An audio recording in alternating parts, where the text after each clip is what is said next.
Assalamualaikum dan salam sejahtera kepada para pelajar yang dikasihi. Pada kali ini, saya ingin kongsikan mengenai salah satu aspek dalam pengurusan murid, iaitu kesediaan murid.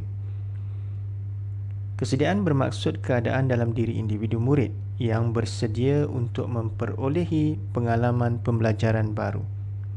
Dalam hal ini, guru perlulah memastikan bahawa semua murid diberikan input pembelajaran yang setara dengan tahap kemahiran semasa mereka.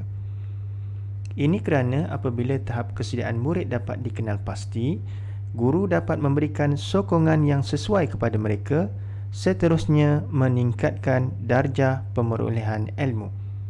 Sebelum memulakan sesi PDP, guru boleh bertanya kepada diri, sejauh manakah murid telah bersedia untuk mengikuti sesi pembelajaran pada hari tersebut. Terdapat 3 jenis kesediaan, iaitu kesediaan kognitif, afektif dan psikomotor. Kesediaan kognitif merujuk kepada kesediaan mental murid seperti pengetahuan, kemahiran dan motivasi untuk mengikuti pembelajaran. Kesediaan jenis ini juga dikatakan dipengaruhi oleh tahap usia seseorang. Misalnya, individu dewasa dikatakan lebih bersedia dari segi kognitifnya untuk mempelajari mengenai topik trigonometri berbanding dengan kanak-kanak di peringkat sekolah rendah. Kesediaan efektif sering dikaitkan dengan ciri-ciri dalaman individu seperti sikap, keinginan, ketekunan, perasaan, minat dan nilai untuk mengikuti pembelajaran. Sebagai contoh, murid yang memiliki minat yang tinggi terhadap mata pelajaran tertentu lebih aktif dalam aktiviti PDP berbanding murid yang tidak minat terhadap mata pelajaran tersebut. Sementara itu, kesediaan psikomotor pula merujuk kepada penguasaan kemahiran fizikal yang merangkumi fungsi anggota dan pengawalan, penyelarasan dan pergerakan tubuh.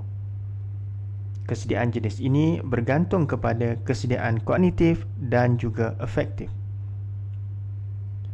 Kesediaan belajar murid dipengaruhi oleh faktor seperti pengalaman dan kematangan. Pengalaman dikatakan merupakan faktor utama yang mempengaruhi tahap kesediaan murid. Semakin berpengalaman seseorang murid mengenai pembelajaran yang bakal berlangsung, semakin tinggi tahap kesediaan mereka.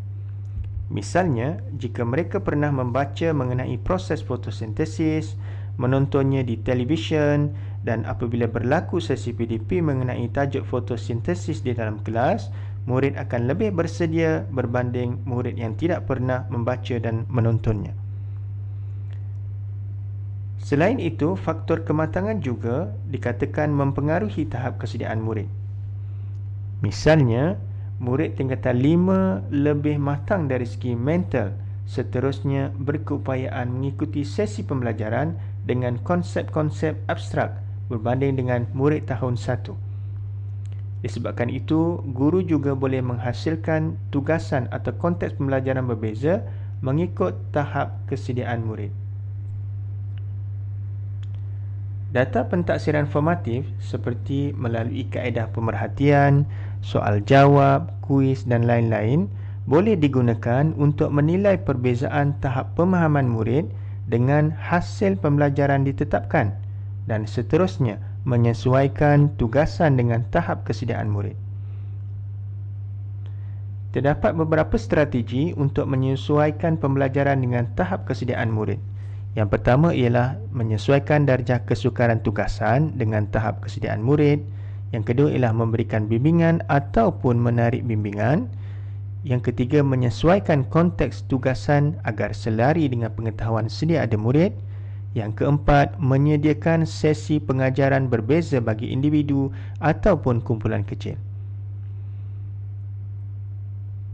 Apabila menyesuaikan pengajaran mengikut tahap kesediaan murid, tugasan dan pembelajaran seharusnya berada di atas sedikit dari tahap masteri semasa murid atau berada dalam zon yang dikenali sebagai Zone of Proximal Development. Selain itu, tahap kesediaan murid juga dipengaruhi oleh perbezaan perkembangan mental, perbezaan sikap dan minat, perbezaan kadar pertumbuhan fizikal, perbezaan keyakinan diri dan juga perbezaan jantina.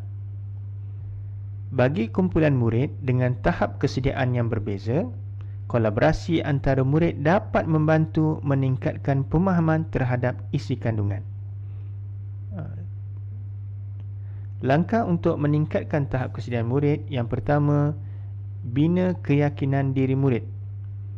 Antaranya dengan meyakinkan murid bahawa mereka boleh berjaya dan menyatakan bahawa guru tidak akan mengabaikan setiap murid.